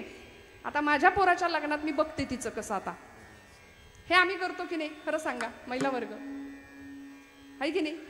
मग आम्ही किती दिवसांचा वाद, किती दिवसांचा भेद आणि मत्सर, हे सगळे विकार जपून ठेवतो, जपून. खरं तर यांना हाकलून दिलं पाहिजे वेळच्या वेळी. न निंदती परा नो भाषते निष्ठुरम. कधीच कठोर भाषा नाही. कसं बोलायचं? संतांनी आम्हाला शिकवलंय. बोलू ऐसे बोल, बोले बोलू ऐसे बोले, बोलू ऐसे बोल, बोले बोलू ऐसे बोल, बोले बोलू ऐसे बोले, बोले बोलू ऐसे बोले, बोलू ऐसे बोले, बोले बोलू ऐसे बोले. जेणे बोले विठ्ठल डोले, हा जेणे बोले विठ्ठल डोले, जेणे बोले विठ्ठल डोले, जेणे बोले विठ्ठल डोले. हो प्रेम सर्वांगाचे ठाई, हाई प्रेम सर्वांगाचे ठाई.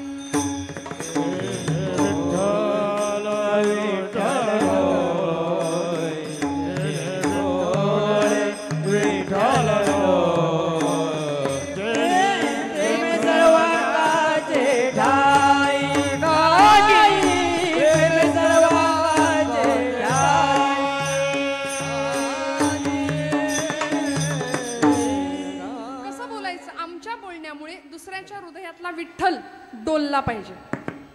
आता कसं बोलायचं बघा, जमेल का हो?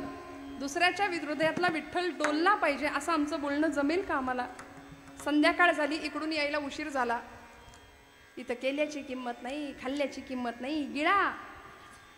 आता जेवा म्हणण्यामध्ये आणि गिळा म्हणण्यामध्ये फरक आहे की नाही? पण आम्ही काय उच्चारतो शब्द? आता आपलं आपण बघा, आहे की नाही? गिळा एकदाशी. इतकं गोड बोलावं. संतांनी आम्हाला सगळी आचारसंहिता दिली आहे. बोलू ऐसे बोले जेणे बोले विठ्ठल डोले, नो भाषते निष्ठुरम उक्तं केनचिदः प्रियंच सहते क्रोधंच नालंबते. कुणी काहीही बोललं, अप्रिय बोललं, 4 शिव्या जरी घातल्या ना तरी संत प्रतिक्रिया देत नाहीत म्हणाले. क्रोधंच नालंबते, रागवायचं नाही. आता असं जरी संतांचं लक्षण असलं तरी एकेकाळी समर्थ रामदास स्वामी सांगतात उद्धटासी उद्धट. कारण हा काळ असा आहे की जर आम्हाला महात्म्यांचं तत्वज्ञान फार आमच्या कानी कपाळी ओरडून इतकं गळी उतरवलंय ना शालेय अवस्थेपासून, आपल्याला एका गालात कुणी मारली तर दुसरा गाल आपण पुढे करावा असं आपल्याला लहानपणापासून शिकवलंय. पण असं नाहीये आणि आता असं करून जमत नाही. इतकी भयान भीषण परिस्थिती आजूबाजूला आहे ना, तर आम्हाला सर्वतोपरी सज्ज, शस्त्रांनी, अस्त्रांनी, शास्त्रांनी सर्वतोपरी सज्ज राहिलं पाहिजे. काळ असा विलक्षण भीषण आहे. आज एका महिलेवर जर अत्याचार झाला तर आपला जीव कासावीस होतो की नाही? त्रास होतो आपल्याला. काही वर्षांपूर्वी फाळणीच्या वेळी शेकडो 20,000 हिंदू महिला असा अनन्वित अत्याचार करून हिंदू महिलांवर एकाच वेळी असे अत्याचार होत होते. देहाचे तुकडे करून ती प्रेत तुकड्यांनी ट्रेन भरून भारतामध्ये पाठवली होती. हिंदू माणसांची अशा कत्तली झाल्या होत्या. आणि आज इतक्या वर्षानंतर पुन्हा एकदा बांगलादेशमध्ये तीच परिस्थिती आपण पाहतोय. आज हिंदुस्थानामध्ये हिंदू धर्माची परिस्थिती जर काय असं पाहायला गेलं तर मला असं वाटतं 22 जानेवारीला राम सिंहासनावर प्रतिष्ठित झाले आपल्याकडे. काय घडलं? काय मोठा परिणाम झाला हो रामांच्या प्रतिष्ठापनेनंतर? सगळी माणसं सावध झाली की जी बेसावध आहोत आम्ही असं दाखवत होती, पण ती खऱ्या अर्थी सावध झाली. 500 वर्षांचा वनवास भगवंतांनी संपवून भगवंत सिंहासनावर प्रतिष्ठित झाले. पण 500 वर्षामध्ये जातीपातीत विभागलेला हिंदू समाज एकत्र यायला तयार नाहीये अजूनही. 30 कोटी मुसलमान एकत्र आले मात्र. इतकी भयान भीषण परिस्थिती झाली आहे. आजूबाजूला आपण आपल्या पुढच्या भवितव्याचा विचार करूया. पुढचा काळ 2047 साल सगळा हिंदुस्थान हिरवा बनवण्याची जर ती त्यांची तयारी चालू असेल तर आपण सनातनी वैदिक धर्माचे आहोत. आपण जातीपातीत का वाटायचं, का विभागायचं याचा विचार बारकाईने करूया. आज जर आपण शांततेमध्ये विचार न करता धर्माचं शिक्षण घरातल्या मुलांना आपण नाही देऊ शकलो तर आमच्यासारखे नतदृष्ट आणि दुर्दैवी आम्ही आहोत. कारण आमच्या भविष्यकालीन पिढ्यांचा प्रचंड भविष्य आम्ही धोक्यात घालतोय. रक्ताचे पाट वाहतील श्रोते हो, इतकी भयानक परिस्थिती होईल. रात्री कधी गळे चिरून नेतील ही मंडळी आम्हाला कळणार नाही. इतकी भयान भीषण परिस्थिती निर्माण होण्याची शक्यता असताना आपण जर निवांत राहिलो, कोणाच्या घेण्यात नाही देण्यात नाही, याकरता हे उत्सव, हे सोहळे झाले पाहिजेत. वारंवार नामघोष झाला पाहिजे. हिंदू धर्माचा आचार विचार सांभाळला गेला पाहिजे. तरच आम्ही भक्त म्हणून घेण्यास सिद्ध होऊ. आता अशी परिस्थिती आहे. तुकोबरायांनी आम्हाला सांगितलं, विंचू देव्हाऱ्याशी आला, देवपूजा नावडे त्याला, तेथे पैजाराचे काम, अधमाशी तो अधम. शिवपिंडीवरती जर विंचू बसलाय तर तिथे त्याला दुधाचा अभिषेक नाही करायचा, तिथे पैजाराचंच काम आहे. तुकोबरायांसारख्या संतांनी आम्हाला जर हे वारंवार समजावून कानी कपाडी ओरडून सांगितलं असेल तर आता संतांचं आचरण करण्याची आमची गरज आहे. नको त्यांच्या मागे न लागता संत काय सांगतं, संत वाङ्मय काय सांगतं त्यानुसार आचरण असावं. उक्तं केनचिदः प्रियंच सहते क्रोधंच नालंबते, श्रुत्वा काव्यमलक्षणं परकृतं संतिष्ठते, मुकवत दोषांच्छादयते स्वयं न कुरुते एतत्सतां लक्षणं. संतांची लक्षणं आम्हाला सांगितली. मग आता एवढं सगळं जर संत आम्हाला देतायत, काय करतात संत? आमची जीवनाकडे बघण्याची दृष्टी बदलून टाकतात. संत सृष्टीत नाही बदल करत. मी उदाहरणांनी पटवून देते आपल्याला. संत सृष्टीत बदल नाही करत, आहे ती परिस्थिती नाही बदलू शकत. संत जीवनाकडे बघण्याचा दृष्टिकोन आम्हाला देतात. कबीरांकडं एक गृहस्थ गेला बरं का. आपण जागे आहेत ना सगळे? नक्की. विठ्ठल विठ्ठल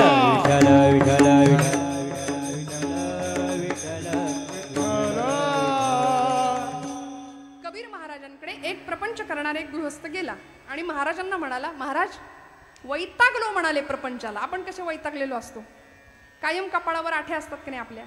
हो म्हणताय तुम्ही? कायम वैतागलेली. मी म्हणते कधी कधी कपड्याला इस्त्री असते इथपर्यंत ठीक आहे, चेहऱ्याला पण इस्त्री करून लोक बसतात. अजिबात असे गंभीर, म्हणजे आम्ही हसलो तर आध्यात्मिक ठरणार नाही की काय, बहुतेक असं फार सिरियस आम्ही राहतो, नकारात्मक जीवन बनवून जातं. वैतागला, प्रपंचाला व्यापला, कटकट झाली आणि कबीरांना म्हणाला, महाराज सोडवा म्हणाला मला या कटकटीतून. महाराज म्हणाले, नेमकं काय झालंय?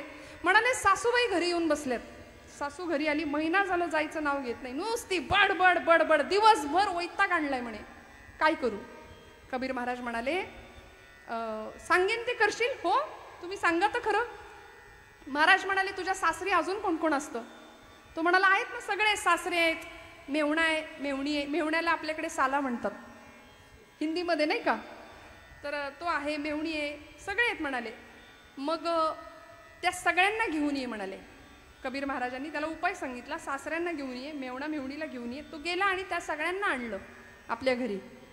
एक 4-8 दिवस निघून गेले आणि परत महाराजांकडे आला. म्हणाला, महाराज काय उपाय सांगितला? अजूनच कटकट वाढली ना. सासूच्या कटकटीला वैतागलो होतो म्हणून तुमच्याकडे आलो, व्याप झाला होता, ती बडबड सहन होईना, आता अजून गोंधळ वाढला घरात, सोडवा म्हणाले या संकटातून. महाराज म्हणाले, सांगतो, अजून एक उपाय सांगतो. तुझ्या सासरी गोठा आहे का रे? तो म्हणला, आहे. मग गोठ्यात आहेत का गाई गुरं? सगळे आहेत म्हणाले, शेळ्या आहेत, कोंबड्या पण आहेत. सगळ्यांना घेऊन ये. सगळ्यांना आणायला लावलं, सगळ्यांना घेऊन आला. 10 दिवस गेले आणि असा वैतागून त्रस्त होऊन आला. म्हणला, महाराज तुम्हीच एक कटकट आहे माझ्यासाठी, मी माझ्या कटकटीतनं सोडवा म्हणून मी तुमच्याकडे आलो ना, आणि मला असला उपाय सांगितला, काही करून यातनं मला सोडवा, दुसरा एखादा उपाय सांगा. कबीर महाराज म्हणाले, करशील? शेवटचा उपाय सांगा म्हणाले. आता सांगतो.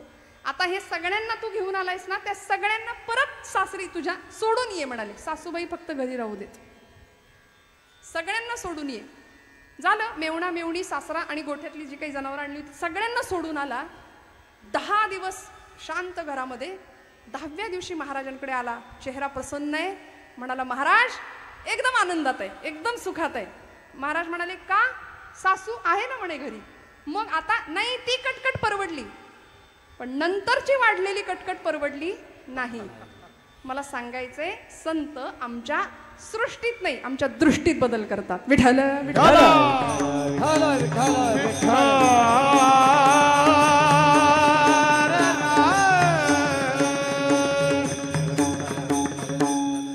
मग आता परिणाम काय होणार आहे? वासना संपून जाणार आहे ना, इच्छा संपून जाणार आहे, जीवनातला नकार संपून जाणार आहे. आशा आणि तृष्णा या 2 गोष्टी अशा आहेत, अहंता आणि ममता या 2 गोष्टी अशा आहेत की जीवन सुखाने जगू देत नाहीत. मी माझं, मी माझं, मी माझं, प्रचंड हव्यास, अनेक गोष्टींचा हव्यास, हे हवं, ते हवं, ते हवं, ते हवं. मी म्हणते ना, मी नेहमी अशा बांधावर आम्ही उभे राहतो आणि मग येणाऱ्या पाहुण्याला म्हणतो, तो डोंगर दिसतोय तिथपर्यंत सगळं माझं आहे, सगळं माझं आहे. ती धरणी माता हसते आपल्यावरती, म्हणते याचा पणजा सुद्धा असाच म्हणायचा, आजा गेला पणजा गेला, बाप मसणा गेला, देखत देखत नातू पण तोही तैसा झाला. सगळे त्याच मार्गाने गेलेत आणि हाही याच भ्रमात आहे की हे सगळं माझं आहे. सगळ्या वासना संपतात, आपण निर्लेप होतो, निर्लेप, निरासक्त जीवन जगण्याची इच्छा निर्माण होते. आणि मग त्यानंतर परिणाम काय होतो? दुसरं चरण. मग राम नामे उपजे आवडी, मग राम नामे उपजे आवडी, मग राम नामे उपजे आवडी, मग राम नामे उपजे आवडी, मग राम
क्षण भगवन नामामध्ये वेचला जातो हा परिणाम आहे संतांच्या संगतीचा, संतांच्या सहवासाचा. जीवनमुक्त अवस्थेला आम्ही पोहोचतो.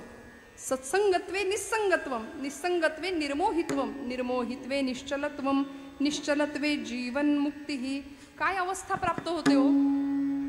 अहम निर्विकल्पो निराकार रूपो विभुर्व्याप्य सर्वत्र सर्वेन्द्रियाणि सदा मे समत्वं न मुक्तिर्न बंध चिदानंद रूप शिवोहम शिवोहम न पुण्यम न पापम न सौख्यम न दुःखम अहम नैव न भोज्यम न भोक्ता चिदानंद रूप शिवोहम शिवोहम न मे मृत्यु शंका न मे जाति भेद पिता नैव मे नैव माता न जन्म न बंधुर्न मित्रं गुरुर्नैव शिष्य चिदानंद रूप शिवोहम शिवोहम. या अवस्थेला संत आम्हाला पोहोचवतात. आपणासारिखे करीती तात्काळ नाही काळवेळ तया लागी. मग नामाचा महिमा त्यांना कळाला, तो तुम्हाला मला पटवून सांगतात. परिणाम काय होतो? मग रामनामी उपजे आवडी. आवड उपजावी, उपज होते आवडीची. आत्ता आम्ही भक्ती करतो असं नाहीये, भक्ती करत नाही असं नाही, करतो पण आवडीने करत नाही ना.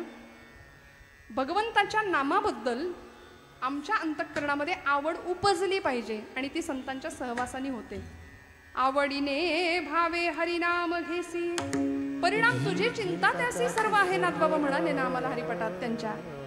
त्यामुळे आवड भगवंताच्या नामाविषयी.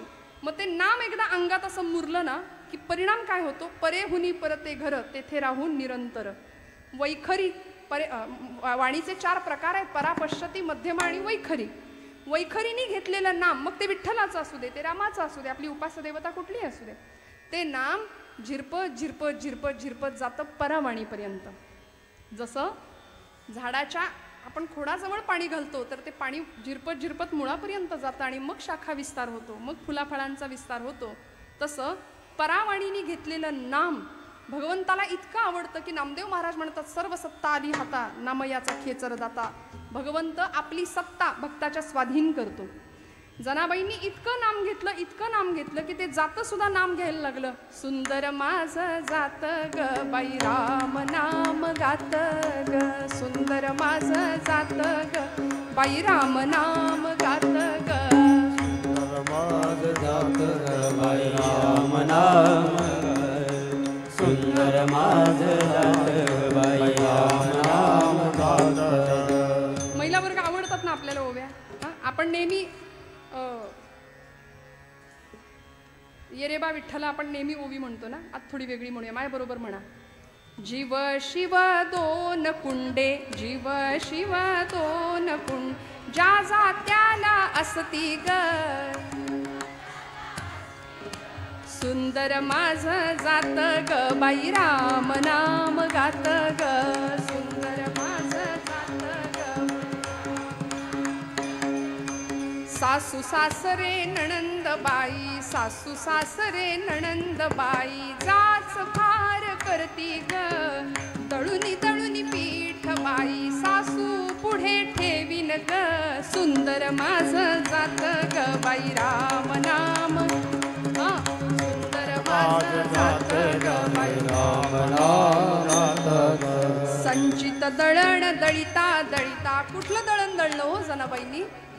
संचित दळण दळिता दळिता, श्रमले दोन्ही हात ग, 84चे फेरे फिरता स्थिर झालं येथ ग, सुंदर माझं जात ग बाई राम नाम गात ग, सुंदर माझं जात ग बाई राम नाम गात ग, सुंदर माझं जात ग बाई राम नाम गात ग, सुंदर माझं जात ग बाई राम नाम गात ग.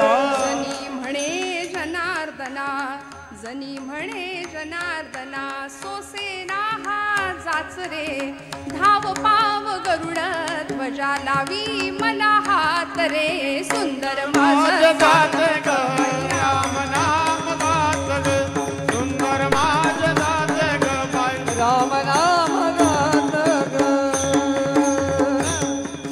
गात ग.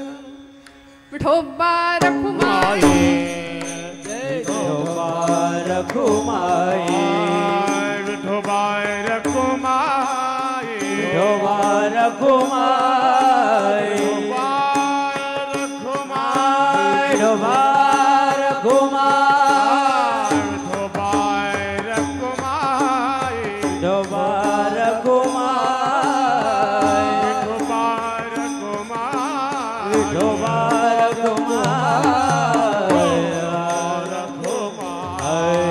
विठोबा रखुमाई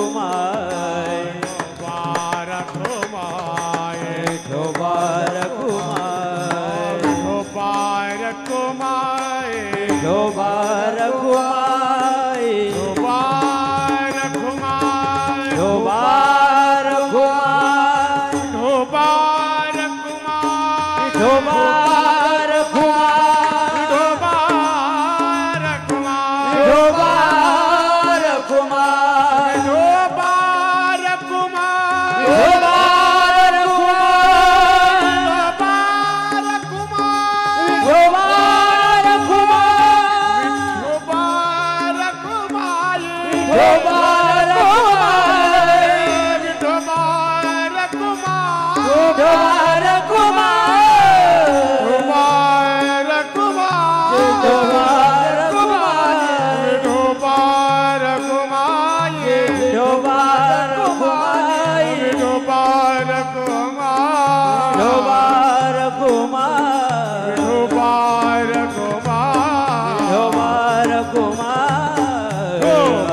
ज्ञानदेव तुकाराम सहज वासनेचे बीज जळोनी जाय मग राम नामी उपजे आवडी सुख घडोघडी वाढो लागे. भगवंताच्या नामाची आवड वाढायला सुरुवात होते. परिणाम असा होतो आम्ही आत्ता काय करतो आवडीनीच करतो असं काही नाही बरं का. सगळं करतो पण त्यामध्ये आवड नेमकी नसते भगवंताच्या नामामध्ये. मी असं म्हणते कधी कधी की जर आवडीने आपण सगळे उत्सव केले असते ना. आता गणपती येणार आहेत काही दिवसात मंडळांचे. मंडळामध्ये स्पर्धा असतात. गणपती मंडळाचे बसले की त्या मंडपाच्या पडद्याच्या मागे पत्त्यांचे डाव रंगले नसते कधीच जर आवडीने केलं असतं तर. कारण ते देवाच्या आवडी करता नाही ते तुमच्या माझ्या आवडी करताय. सगळे सोहळे आम्ही जे करतो ना ते आपल्या आवडी करता. श्रावणातली व्रतवैकल्य हा श्रावणाचा महिना आहे. व्रतवैकल्यांचा महिना आहे. आपण अगदी पहिल्या दिवसापासून ते शेवटच्या दिवसापर्यंत रोज काही ना काही निदान प्रत्येक सोमवार तरी आपण उपास करत असाल हो ना.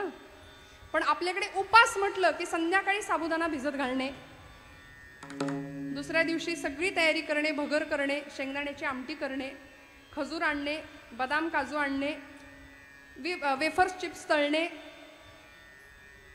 त्याच्यानंतर हे सगळं एवढं ताट असं गच्च भरून घ्यायचं आणि सगळं रेटणे मजबूत. याला आपण उपास असं म्हणतो. बरोबर ना. याला आपण उपास म्हणतो. आणि भगर हा प्रकार असा आहे. भगरच म्हणताना आपण वरीचा भात काही ठिकाणी आहे की नाही वरीच्या तांदळाचा भात म्हणतो आपण. त्या भगरीला शेंगदाण्याची आमटी किती होता ती खपते. ती किती आपण जातंय ते आपल्याला कळत नाही गणित. आणि एकदम कॉन्क्रीट असं जाम होऊन जातं दिवसभर आणि तरी सुद्धा आमचा चेहरा असा असतो, उपास उपास आहे, उपास आहे, जणू काही गिळलंच नाही दिवसभर. याला आम्ही उपास म्हणतो, पण उपवास असा खरा शब्द. उप म्हणजे जवळ, वास म्हणजे वस्ती करणं, भगवंतांच्या सतत सानिध्यात चिंतनात राहणं. मग राम नामी उपजे आवडी, सुख घडोघडी वाढो लागे. आमच्या सगळ्यांना सुखाला कारण असणारं भगवंताचं नाम जे संतांकडून आम्हाला प्राप्त होऊ शकतं. त्यामुळे असं अध्यात्म आपल्या सोयीचं जे आपण करतो ना, ती फार गंमत वाटते कधी कधी मला. काही आपल्या श्रावण महिना सुरू आहे, शिवस्तुती आपण म्हणत असाल. पहिला शिवस्तुतीतला श्लोक आहे कैलास राणा, जो सगळ्यांच्या पाठ आहे. शिवचंद्र मौळी फणींद्र माथा भ्रुकुटी, आपण म्हणतो मुकुटी, मुकुटी नाही, भ्रुकुटी झळाळी. कारुण्य सिंधो भव दुःख हारी, तुझ वीण शंभो बरोबर. या स्तुतीतला सगळ्यात शेवटचा एक श्लोक आहे. शास्त्राभ्यास नको, श्रुती पढू नको, तीर्थासी जाऊ नको. ऐका बरं. योगाभ्यास नको, व्रते मख नको. मख म्हणजे यज्ञ. योगाभ्यास नको, व्रते मख नको, तीर्थे तपेती नको.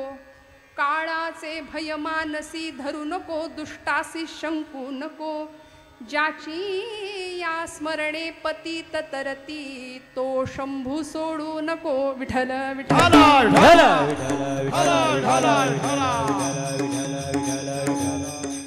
श्लोक इतका सुंदर आहे, बऱ्याच जुन्या मंडळींच्या पाठांतरात असतो. हा श्लोक मी एका कीर्तनात म्हटले आणि एक गृहस्थ मला येऊन भेटले. मला म्हणाले, ताई तो श्लोक लिहून देता का?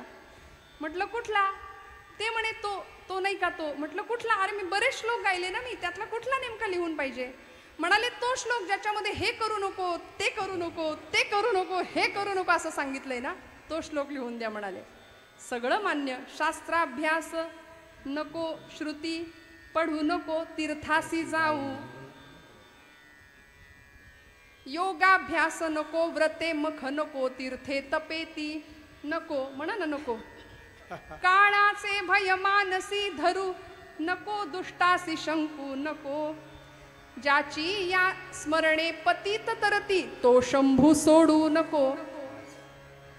आम्ही फार पळवाटा शोधतो आणि आपल्या सोयीचं अध्यात्म कसं करता येईल, आपल्याला जमेल, बरं वाटेल, झेपेल असं करता येईल याचा फार विचार करतो. पण जर एकदा भगवंताच्या नामाची गोडी लागली, संतांचा सहज स्पर्श झाला ना, तर अनंत उपकार, जन्मजन्मांतरीची भेट, भगवंताची, जीवाची, शिवाची घडवून देण्याचं सामर्थ्य संतांच्या सद्गुरूंच्या ठिकाणी आहे. ती जर एकदा झाली ना, तर परिणाम काय होतो असे आम्ही देवाच्या मूर्तीसमोर जातो. आपल्यापैकी अनेकांना अनुभव असेल. आपण पंढरपूरला जेव्हा जेव्हा जाता, तेव्हा जेव्हा जेव्हा भगवंतांचं ते सावळ परब्रह्म डोळ्यांनी पाहता, कृष्ण मूर्ती होय गे, कळो आली सोय गे. कृष्ण मूर्ती होय गे, कळो आली सोय गे.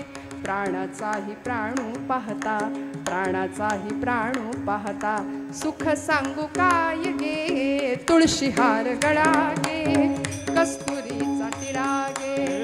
तुळशी माळ गळा गे, कस्तुरीचा टिळा गे.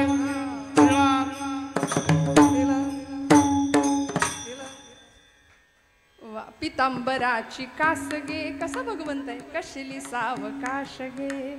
नारद तुंबर गायन करती, नारद तुंबर गायन करती, पुढे निजदास गे. तुळशी माळ गळा गे, कस्तुरीचा टिळा.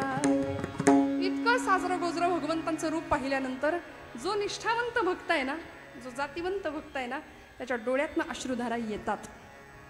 पांडुरंगाला पहा, किती दिवसांनी पंढरपूरला जा, आपला आराध्य इष्टदैवत आहे, त्याच्याकडे पाहिलं की अशा नकळत धारा वाहतात. हाच परिणाम संतांच्या संगतीचा आहे, सद्विचारांच्या संगतीचा आहे, श्रवणाचा आहे. येथे मोक्ष असे आयता श्रवणा माझी का म्हटलंय? माऊलींनी का प्रतिज्ञा केली? खरं तर हा माऊलींचा स्वभाव नाहीये, पण माऊली सुरुवातीलाच प्रतिज्ञा करतात, परी अवधान ऐकले दिजे, मग सर्व सुखासी पात्र होईजे, हे प्रतिज्ञोत्तर माझे उघड ऐका. माऊलींचा हा स्वभाव नसताना सुद्धा माऊली प्रतिज्ञा करतात आणि ठामपणे सांगतात की श्रवण भक्ती, कीर्तन भक्तीमध्ये इतकं सामर्थ्य आहे की सगळी सुख तुमच्या पायाशी लोळण घेतील. मग येणारा अनुभव हा शब्दांच्या पलीकडचा असतो. तो नेमका काय असतो? अभंगाचा तिसरं चरण. कंठी प्रेम दाटे नयने लोटे, कंठी प्रेम दाटे नयने प्रेम दाटे नयनी नीर लोटे कंठी प्रेम दाटे नयनी नीर लोटे हृदया प्रगटे राम रूप हृदय प्रगटे राम रूप राम रूप हृदय प्रगटे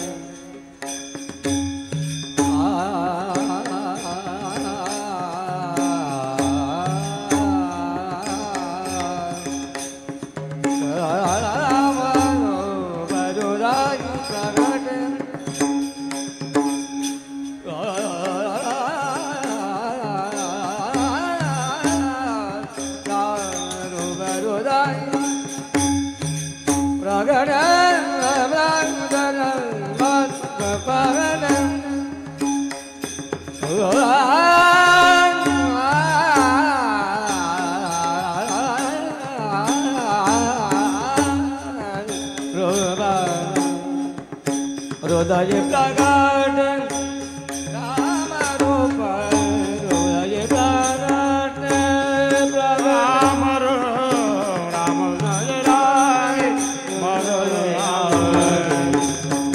राम नामे उपजया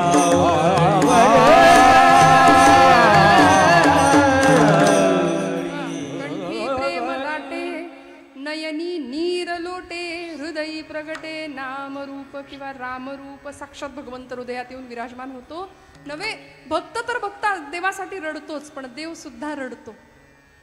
अनेक प्रसंग आहेत, अनेक उदाहरण आहेत. मी सांगेन आपल्याला ब्रह्मचैतन्य गोंदवलेकर महाराजांच्या चरित्रातलं एक उदाहरण. महाराजांना एक दिवस ताप आला होता फणफणून. रोज सकाळी काकड आरतीपासून संध्याकाळच्या शेजारतीपर्यंत सगळे उपचार सगुणाचे नि आधारे निर्गुण पाविजे निर्धारे. संतांनी आम्हाला सगुण पूजा दिली ना, मग असं नाम घ्यावं, असं प्रेम करावं सगुण मूर्तीवरती. इतके सुंदर उपचार करत होते आणि एक दिवस ताप आल्यामुळे ब्रह्मचैतन्य सातारचे गोंदवलेकर महाराज असे पांघरून घेऊन पडून राहिले. उठवलं नाही त्या दिवशी. फणफणून तापानी भरलेलं शरीर.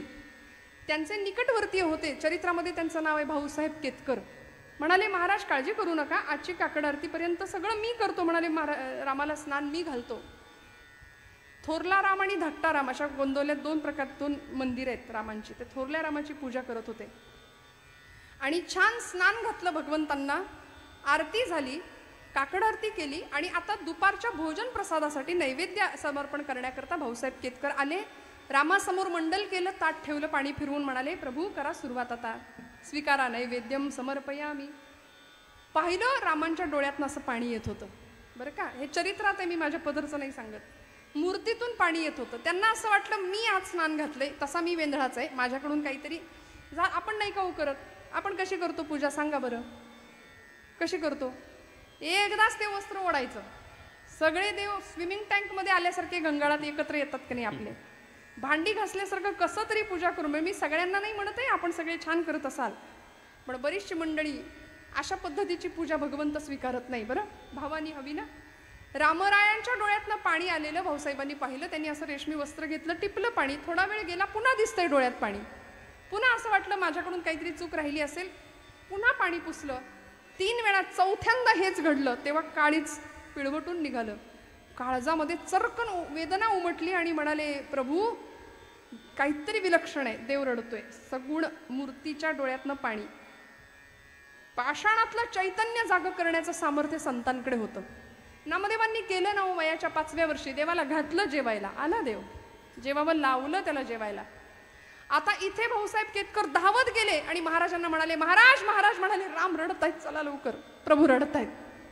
महाराजांनी एवढं ऐकलं, असं पांघरून फेकून दिलं, पटकन शुचिरभूत झाले, स्नान केलं, धावत गेले, गाभाऱ्यात प्रवेश केला, डोळे पुसले रामाचे. आपण असं आपले मित्र, आपले सख्य असलेल्या व्यक्तीचे कसे डोळे पुसतो तसे डोळे पुसले. म्हणाले रामा रामा रडू नकोस रे, मला बरं वाटेल म्हणाले.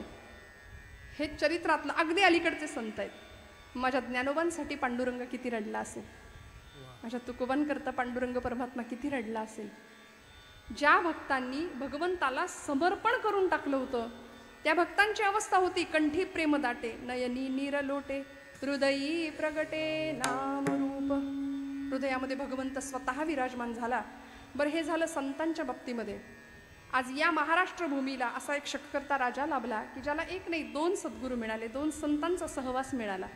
आम्ही वाद घालतो, ज्यांना वाद घालायचे त्यांनी घालत बसा आयुष्यभर, पण असे 2 सत्पुरुष छत्रपतींच्या सानिध्यात आले, छत्रपतींना सहवास मिळाला की ज्यांनी खऱ्या अर्थी एकांनी भक्तीचं आणि एकांनी शक्तीचं दान दिलं छत्रपतींना. क्षात्र तेजाची उपासना केली छत्रपतींनी. म्हणूनच सामर्थ्य आहे चळवळीचे, जो जो करील तयाचे, परंतु तेथे भगवंताचे अधिष्ठान पाहिजे. म्हणून तर स्वराज्याची शपथ 150 मावळ्यांच्या साक्षीने धारोष्ण रक्ताचा अभिषेक शिवशंभू महादेवाच्या पिंडीवर होतो. 150 मावळ्यांच्या साक्षीने बोटातनं रक्त वाहतं शंभू महादेवाच्या पिंडीवरती. हे राज्य व्हावे ही तो श्रींची इच्छा, ही शपथ घेतली जाते. आणि छत्रपती शिवप्रभू सांगतात, हे शंभू महादेवा, तुझं आयुष्य स्मशानेश्वा क्रीडा असं आहे. तू विषप्राशन केलंस ना, आता आम्हाला सुद्धा विषप्राशन करण्याची ताकद दे. आणि हे आमचं आणि आमच्या मावळ्यांचं पहिलं आणि शेवटचा रक्ताचा अभिषेक तुझ्यावर. आता इथून पुढं शत्रूचं रक्त तुझ्यावर सांडू. विठ्ठल विठ्ठल विठ्ठल विठ्ठल विठ्ठल. आमचं रक्त आम्ही नाही सांडणार, कारण सावरकरांची सुद्धा कविता आहे, जयोस्तुते श्री महन मंगले शिवास्पदे शुभदे. त्याच्यातलं शेवटचं चरण आहे, हे अधम रक्त रंजिते सुजन पूजिते. हे आई स्वतंत्रते भगवती, हे भारत माते, तू आमच्या रक्ताने नाही रंजित व्हायचं, तू अधमाच्या रक्ताने रंजित होणारी आहेस. हे अधम रक्त रंजिते. म्हणून ही भक्तीला शक्तीची जोड छत्रपतींच्या आयुष्यामध्ये फक्त संत सहवासानेच प्राप्त झाली. आणि हा सहवास तुम्हाला आणि मला प्राप्त होण्याकरता तो तितकाही सुलभ सहज प्राप्त होत नाही, त्याला अनंत जन्माची पुण्याई लागते. शेवटचं चरण भाई. तुका मने साधना सुलभ गोमाटे, तुका मने साधना सुलभ गोमाटे, तुका मन साधन सुलभ गोमटे, तुका मन साधन सुलभ गोमटे. तुका मने साधना सुलभ गोमाटे, तुका मने साधना सुलभ गोमाटे, तुका मन साधन सुलभ गोमटे, तुका मन साधन सुलभ गोमटे. हरि उपनिष्ठ पूर्व पुण्य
गावो येरी माझी आज शुभ मंगल गावो येरी माझी आज शुभ मंगल गावो नाच गावो मृदंग बजावो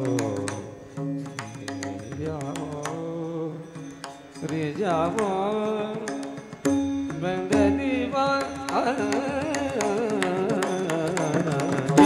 माझी आज शुभ मंगल गावो ये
तजरे अभिमान जान गुनियन को तजरे अभिमान जान गुनियन को तजरे अभिमान जान गुनियन को गुण की सेवान मान अवमान गुण की सेवान मान अवमान तजरे अभिमान जान गुनियन को तजरे अभिमान तजरे अभिमान तजरे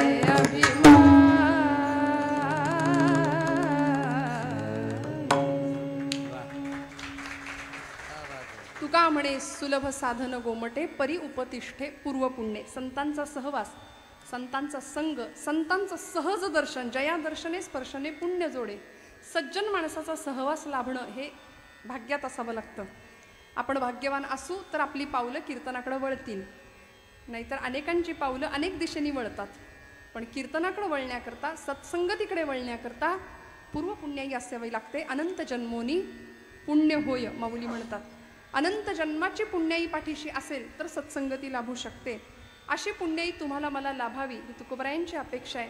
म्हणून मोठ्या आर्जवानी महाराज म्हणतात संतांच्या संगतीत जाऊया, कारण ही संगती काय करणारी, सुख घडोघडी वाढू लागे. अहो प्रपंचातलं सुख हे हळूहळू वाढेल, टप्प्याटप्प्याने वाढेल, गणिती पद्धतीने वाढेल. पण खरं सांगू परमार्थातलं सुख हे बहुमितीय पद्धतीने वाढतं. इतका आनंद मिळतो, सर्व सुखाचे आगर बाप रखुमादेवीवरू. काय सुख घेऊन बसला प्रपंचातलं, असं सुख तिकडे चंद्रभागेच्या तीरावर उभं होतं, संतांच्यासाठी आहे तिष्ठत. म्हणून आम्हालाही त्या सुखाचा लाभ व्हावा असं जर वाटत असेल तर आपण संत संग करणं फार गरजेचं आहे. चांगल्या सद्विचारांच्या सहवासात जाणं फार गरजेचं आहे. जे जे उत्तम उदात्त उन्नत महन मधुर ते जे जे चांगलं आहे ना ते स्वीकारावं, जे चांगलं आहे ते ग्रहण करावं, चांगल्याच्या संगतीत जावं. महिला वर्ग आपण जर 4-4 जणी दुपारच्या अशा बसलो तर आपल्याकडे बघून सगळे म्हणतात सगळ्या वडघरचं वर्तमानपत्र यांच्याकडे मिळतं. सगळ्यांचं लागतं आपल्याला चघळायला, चरवण करायला, नाही की. मग अशी आपण निंदेविषयी ऐकलं, कशाला गुणाचं बोलत बसायचं. आता असं छान दिवस सुरू आहे, श्रावण महिना, पवित्र व्रतवैकल्यांचा महिना आहे. म्हणायचं आपण काय एखादी ओवी, किती काय ओव्या वाचल्या तू आज, किती जप झाला तुझा आज, अशी कधीतरी आपण चर्चा करूया. हां, कधीच कुणाच्या निंदेचं कारण आपण नाही ठरायचं. जितकं चांगलं आहे तितकं चांगलं सद्विचारांचा संग आपल्याला करता येईल तेवढा करूया. आज वडघरमध्ये या सप्ताहाच्या द्वितीय दिवशीची कीर्तन सेवा आपल्या सगळ्यांच्या आशीर्वादाने भगवंतांच्या चरणी सुपूर्द करते. बोलत असताना काही वेडवाकडं गेलं असेल तर मोठ्या अंतःकरणाने क्षमा करा. आपल्या सगळ्यांचे आशीर्वाद मागते, सर्व गुणीजन ज्येष्ठ श्रेष्ठांचे आशीर्वाद मागते. सगळ्यांच्या चरणी कृतज्ञतापूर्वक वंदन करते. आयोजकांना मनापासून अत्यंत कृतज्ञतापूर्वक धन्यवाद देते आणि सेवेला विराम देते. ज्ञानेश्वरा माऊली, ज्ञानराज माऊली, ज्ञानेश्वर माऊली, ज्ञानराज माऊली, ज्ञानेश्वर ज्ञानेश्वर ज्ञानेश्वर माऊली, ज्ञानराज माऊली, ज्ञानेश्वर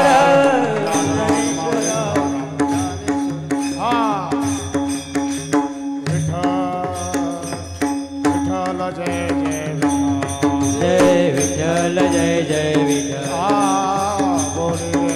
पुरी वेडी वाकुडे उतरे करा क्षमा अपराध महाराज तुम्ही सिद्ध. नाही विचारिला अधिकार म्या फुला करा क्षमा अपराध